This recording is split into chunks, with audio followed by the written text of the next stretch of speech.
Aliran sungai ini tenang, tapi terus berjalan. Seperti hidup yang tak perlu selalu tergesa.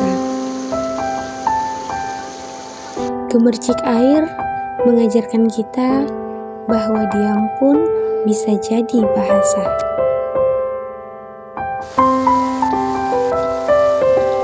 Di antara riak dan hening, kita belajar menerima tanpa harus mengerti semua.